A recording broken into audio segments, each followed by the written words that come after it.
UnitedHealthcare has spent $5.8 million on total lobbying expenditures in 2024. Well. So we do know why the health system does not work as well as it should. And we understand people's frustrations with it.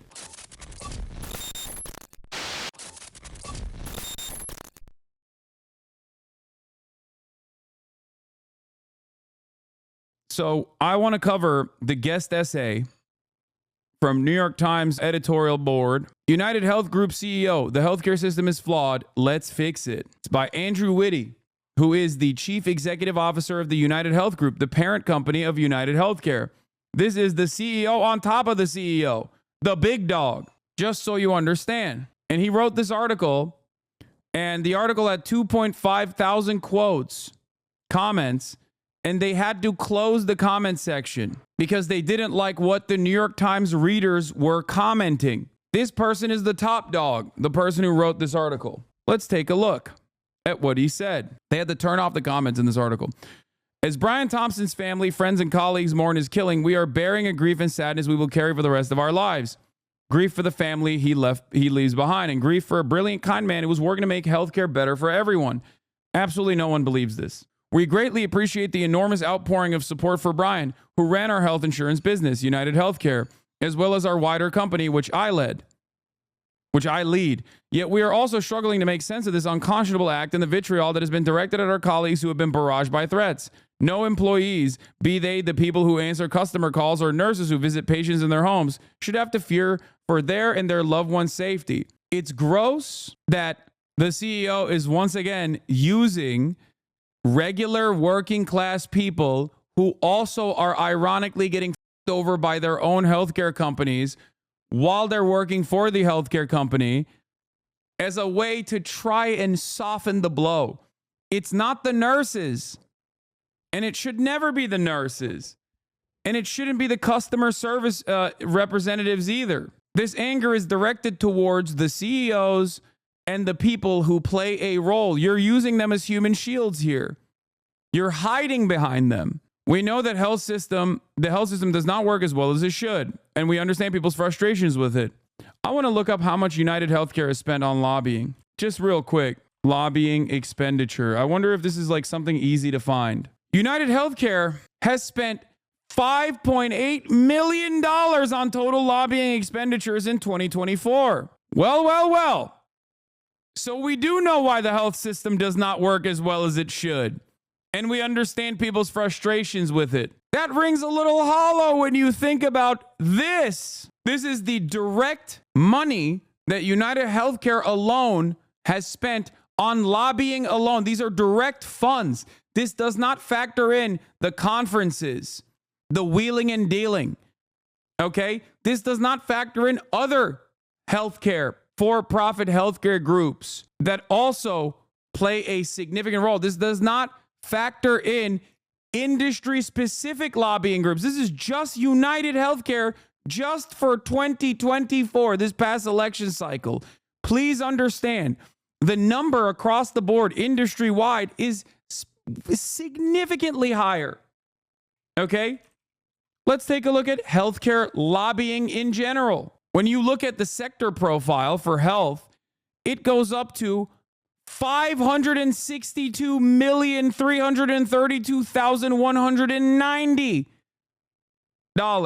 48% of the number of lobbyists are former government employees as well. Once again, this still does not factor in. This $500 million does not factor in all of the issues, okay? This does not factor in how much money they're spending on top of this. This doesn't factor in the ad spend.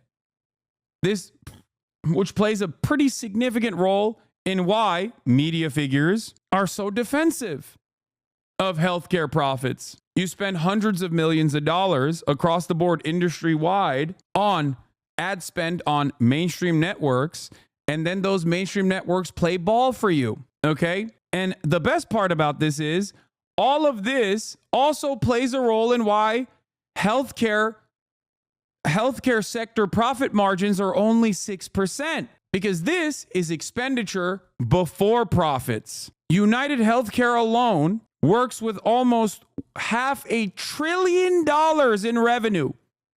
$500 billion in revenue generated. All of this, not this isn't entirely United Healthcare. This is just pure lobbying alone. All of that is going into their expenses. And even then, they still come out on top with $33 billion in pure profit. Okay? Just understand. So when a healthcare CEO that sits on top of United Care Group turns around and says, we know the health system does not work as well as it should, and we understand people's frustrations with it. It's like, no, dog, you spend to directly lobby Congress to make sure it's busted.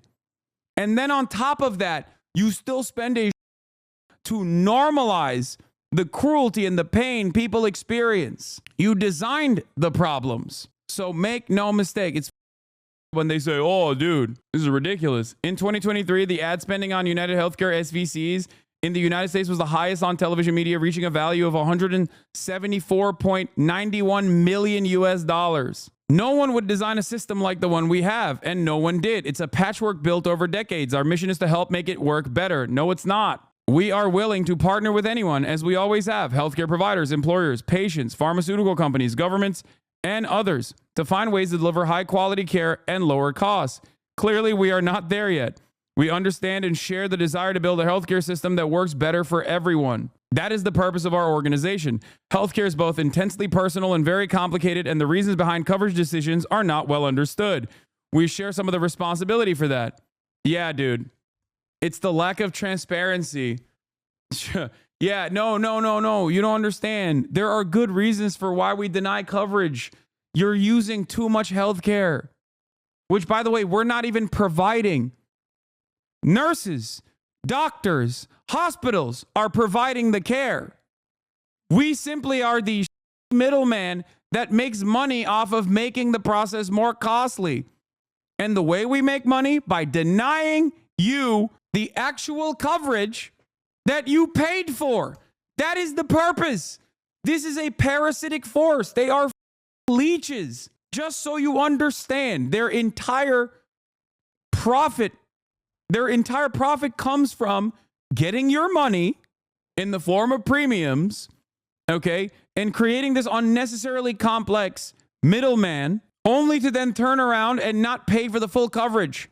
Their whole reason for existence is profit. And as a reason for existence, the way that they generate that profit is by getting money from you and then doing everything in their power to not pay the entire medical bill. That's how they make money, just so you understand. Together with employers, governments, and others who pay for care, we need to improve how we explain what insurance covers and how decisions are made. Behind each decision lies a comprehensive and continually updated body of clinical evidence focused on achieving the best health outcomes and ensuring patient safety. Yeah. That's why whenever there's no insurance industry, no for-profit insurance that plays this like incredibly expensive middle manager role, specifically for the purpose of, generating profits for some of the wealthiest people in society, everybody dies. Famously, in all other comparable OECD nations, people are just dying left and right. They have no safety for their patients. Why? Because the insurance sector doesn't exist or is not as robust as it is in the United States of America. Except, no. That's not the case, but they will never tell you that. Americans are purposely shut off from recognizing that there are countries, both to the north of us and to the south of us, that have actually figured out this unimaginably complex situation that we simply can't figure out. And there are even far better systems as well. There are examples of wealthier countries, or at least like not as wealthy as America because we are the wealthiest nation on earth, but there are examples of countries that have far less than us, and yet they have been able to figure out a nationalized structure. How does that work? How does that exist? It's because in all of those other countries, no matter how tyrannical they might be, in other circumstances, like Turkey even, there is still a responsibility for governance. There is an interest in welfare, the welfare of the citizenry. That's it. It's not magic. It's because somewhere along the line, somewhere throughout this history, leaders were like, yeah, we still need to, we need to make sure that we have a healthy society. In America, this does not exist because what matters most is not the overall welfare of the citizenry. What matters most is profit. What matters most is corporations and their welfare. We put profit over people every step of the way. While the health system is not perfect, every corner is filled with people who try to do their best for who they serve. Brian was one of those people. He was raised in the same Iowa farmhouse as his mom. His dad spent more than 40 years unloading trucks at grain elevators. BT, as we knew him, worked farm jobs as a kid and fished at a gravel pit with his brother. He never forgot where he came from because it was the needs of people who live in places like Jewell, Iowa, that he considered first in finding ways to improve care. I'm going to be really real with you. If I were to go to Jewell, Iowa, a town of like, 1,200 people, I could probably find like 300 people that got over dramatically by their for-profit healthcare. Maybe not by UnitedHealthcare specifically, but that's so funny to be like, this is where he comes from, this tiny town. Okay? I'm willing to bet if you went to that tiny town and you found randomly, okay, the population is 1,183. If you went to that random town and asked like 100 people, you would find 90 people that got over, or at least knows a person in their immediate family that got over by for-profit insurance. Okay? It does not matter. When a colleague proposed a new idea to Brian, he would always ask, would you want this for your own family? If not, end of discussion. Brian was never content with the status quo. That's why he pushed us to build dedicated teams to help the sickest people navigate the health system. It's why he fought for preventative health and quality health outcomes rather than simply adding ever more tests and procedures. He believed decisions about healthcare should start with the individual and champion plans in which consumers could see costs and coverage options up front so they could decide what's best for themselves and their families. The ideas he advocated were aimed at making healthcare more affordable, more transparent, more intuitive, more compassionate, and more human. That's Brian's legacy, one that we will carry forward by continuing our work to make the health system work better for everyone. The amount of profits that Brian brought in must have been great enough for this guy to put his name on this article. Holy shit. Here are some of the comments from 4 hours ago. There's a watchword for the way people justify bad acts nowadays. Allied. Mr. Witty elides many key facts in this somewhat sanctimonious essay about his colleague's death. The fact that no insurance executive has a primary obligation to any patient. The fact that no for-profit insurance company is incentivized by their policyholders' successful therapy. The fact that his company is notorious among healthcare providers for employing any and all means to obfuscate, distract, confuse, delay, and otherwise obstruct paying our benefits. Mr. Thompson's death was indeed tragic, but Mr. Witty has offered no substantive plans to address the widespread outrage at the way his company conducts business. Mr. Witty, the money talks, which is why you will not walk nor run to change a system that lines your pockets at the expense of your paying customers. As an outpatient MD, I can tell you that I know why United was the most profitable of all healthcare companies, because it denied the most. United made me get authorization for cheap medications like ACE inhibitors and tests like ultrasounds. No other major insurer did that. United had some plans that were good, that would cover tests that were not necessary, and their crappier plans would not cover more important tests. This is a self-serving essay that does nothing to address the real issues of healthcare. This is not YouTube commenters. Make no mistake.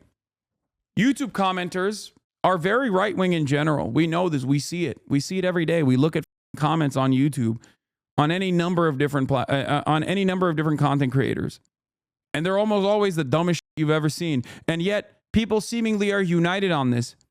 Perhaps it is not because they are card-carrying members of the International League of Communists, but because they are regular-ass people that know what it looks like when a family member dies, that know how it feels when their insurance claims are denied, even though they paid for it. That's it. These are the people that pay for the New York Times. These are the people that are most susceptible to this kind of propaganda.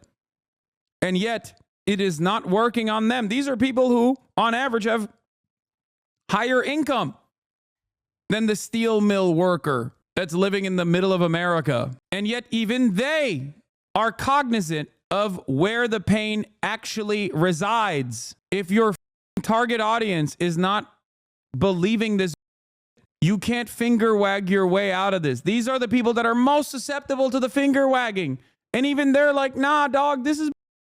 These are the people who care about civility. Make no mistake. These are the people who care most about civility. If you were to look at a profile of a New York Times reader who takes the time out to comment on a New York Times op-ed, you have to understand these are the finger waggers themselves in many instances, the professional managerial class, the people that are in, the people that have been recipients of some semblance of upward social mobility that is seen as impossible for many Americans. And even they are like, nope, not believing this you're putting out there. This is a self-serving essay that does nothing to address the real issues of healthcare in this nation and seeks to justify the financial waste incurred by health insurance companies while their goals are bottom line profits to the shareholders. Like, you can tell these people love capitalism. You can tell these people have benefited from capitalism. You could tell that these people want to defend capitalism. Even in the way that they criticize it, they say, we are not even against for-profit insurance. Not every single person here that is chiming in is saying for-profit healthcare must not exist. But even they recognize, and they're wrong for the record, for-profit healthcare should not exist. It's ridiculous. But even they recognize that, like, it has gotten out of hand, okay? My sister died because of insurance. She battled cancer for a year and they wouldn't cover this scan. A year later, they scanned her in the ER for 4 brain tumors and it was far too late. So many people have a story like Leonora. So many people. I'm sorry for your loss. You can't finger wag your way out of that, okay? You just can't. It's crazy. Anecdotal, but my dad is the most MSNBC Nikki Haley lib, and even he kind of shrugged at the assassination and talked about how evil UnitedHealth was as a company. I spent decades dealing with insurance providers trying to get authorization for patients' procedures, payment for services rendered, and explaining why their denials were bogus. The answer to our healthcare ills does not lie in the continued propping up of a system that does not provide quality and is inefficient. We spent too much for too little, and companies like United are part of the problem, not the solution. I've recently read the book, The 10-Year War by Andrew Cohn. Everyone who wants a first-hand look at healthcare reform in this country needs to read this and realize how slow and tedious reform in this field is and why we are so slow to act. We live in the wealthiest nation on earth. We pay for healthcare more than anyone else, okay? More than anyone else on the planet. And even then, we have to still continuously fundraise off of websites. Like, people need to resort to e-begging so they can pay the parts of the healthcare that they already paid for that the healthcare company refused to cover.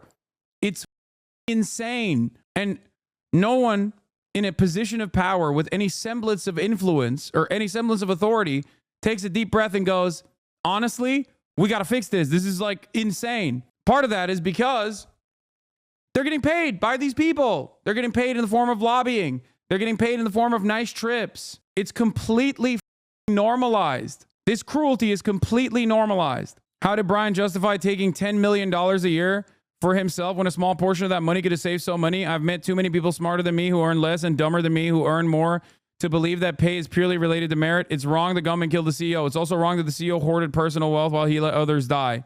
Let's start by cutting your salary. Being rewarded for bad behavior is sick. Just going to leave this here. In my brief time inside a giant law firm, I saw the inner workings of major insurance like UHC, including actions that unequivocally cause the suffering of seriously ill policyholders and intentionally deny coverage for medically necessary care. I also saw good people, including my colleagues, defend the indefensible and become true believers in the value of their work and that of their healthcare industry clients. And those utilization management medical decisions, when not being auto-denied with AI, decisions are largely made by unqualified and barely licensed medical, in air quotes, professionals.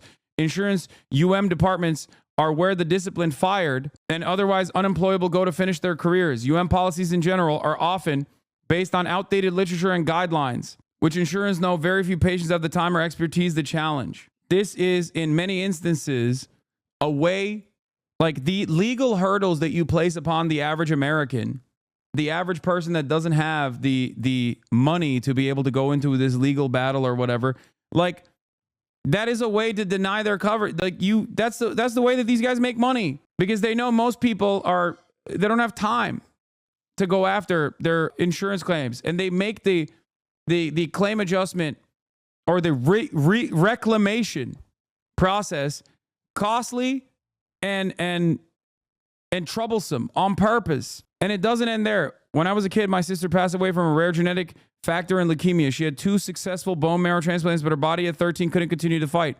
We were destroyed, but then got a medical bill of over $1 million for procedures that insurance wouldn't pay. My dad and stepmom had to file medical bankruptcy twice. My family fell apart after that, and I don't talk to my father much after I left high school. It really destroyed a lot of my life. Everyone has a story like this. Virtually everyone has a story like this. It doesn't have to be exactly the same.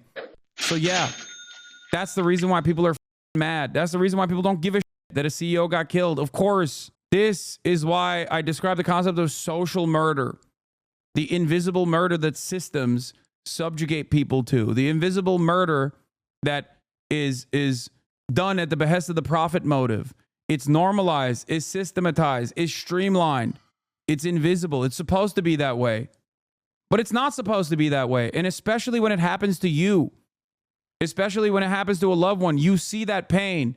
So it's no longer invisible. But it's so apparent that even the least educated, even the most ignorant person in society still recognizes who is responsible for it.